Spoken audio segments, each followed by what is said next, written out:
AVS అధ్యక్షుడు మనతో ఉన్నారు, ఆయనతో కూడా మాట్లాడదాం. చెప్పండి, ప్రస్తుత పరిస్థితి అంటే 5 నెలల పాలన మీరు చూశారు, గత 5 సంవత్సరాల పాలన కూడా చూశారు. మరి ఏమంటారు ఈ పాలనపై మీరు? ఈరోజు నారా లోకేష్ గారు పాదయాత్ర చేసేటప్పుడు ఈ రాష్ట్రంలో యువకాలం పాదయాత్ర సక్సెస్ అయిందంటే కూటమి గవర్నమెంట్ అధికారంలోకి వచ్చింది. ఈ రాష్ట్రంలో ఉన్నటువంటి విద్యార్థులు యువత కీరోలు ఈ రాష్ట్రంలో. కాబట్టి జీవో నెంబర్ 77 రద్దు చేస్తామని చెప్పినారు. కాబట్టి 2024-25కు సంబంధించిన అకాడమిక్ ఇయర్ పూర్తి అవుతుంది. సగం అకాడమిక్ ఇయర్ కూడా పూర్తి అయ్యేటప్పటికి ఇప్పుడు కూడా జీవో నెంబర్ 77 రద్దు చేయలేదు.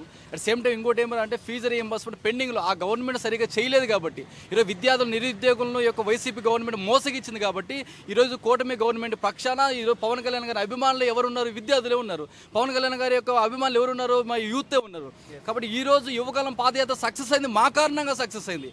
ఈ రోజు ఫీజు రీయింబర్స్మెంట్ 3,480 కోట్లు పెండింగ్లో ఫీజు రీయింబర్స్మెంట్ ఉంటే ఈ రాష్ట్రంలో సర్టిఫికేట్లు కూడా ఇబ్బంది పెడతా ఉంటే ఎందుకోసం మేనేజ్మెంట్లకి డైరెక్ట్గా ఈ ప్రభుత్వం మాట్లాడలేకపోతా ఉంది?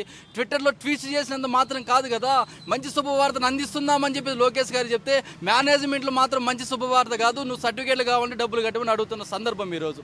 కాబట్టి ఈరోజు ప్రభుత్వము ఇంకా చాలా నిర్ణయాలు తీసుకో. విద్యా వైద్యం సంబంధించి ఏ గవర్నమెంట్ వచ్చినా 24/7 కంటిన్యూ వేలో ఉండాలా.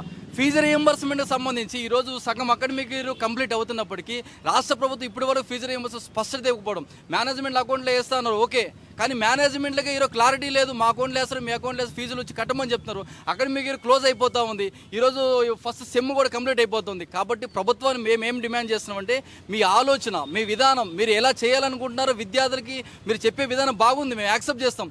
బట్ మీ గవర్నమెంట్ రావడం కోసం విద్యార్థులు నిరుద్యోగులు అనేది మర్చిపోవద్దని చెప్పి పెండింగ్లో ఉన్న ఫీజు రీయింబర్స్మెంట్ తక్షణమే విడుదల చేయాలా. మీరు ఒకవేళ ఫీజు రీయింబర్స్మెంట్ ఒకవేళ లేట్ అయినప్పటికీ మేనేజ్మెంట్లతో ప్రభుత్వం చర్చలు జరపాలని చెప్పి మేము డిమాండ్ చేస్తున్నాం. మీరు చర్చల కారణంగా, మీ లేట్ ప్రాసెస్ కారణంగా ఈ రాష్ట్రంలో ఉన్నటువంటి పేద విద్యార్థుల యొక్క భవిష్యత్తు అంధకారంలో పోతా ఉంది. ఉన్నత విద్యను పోయిన గవర్నమెంట్ ఎంత దూరం చేసింది, మీరు కూడా దూరం చేయాలనుకుంటున్నారని చెప్పి ఆంధ్ర విద్యార్థి సంఘం విద్యార్థుల పక్షాన అడుగుతా ఉన్నాం. రైట్.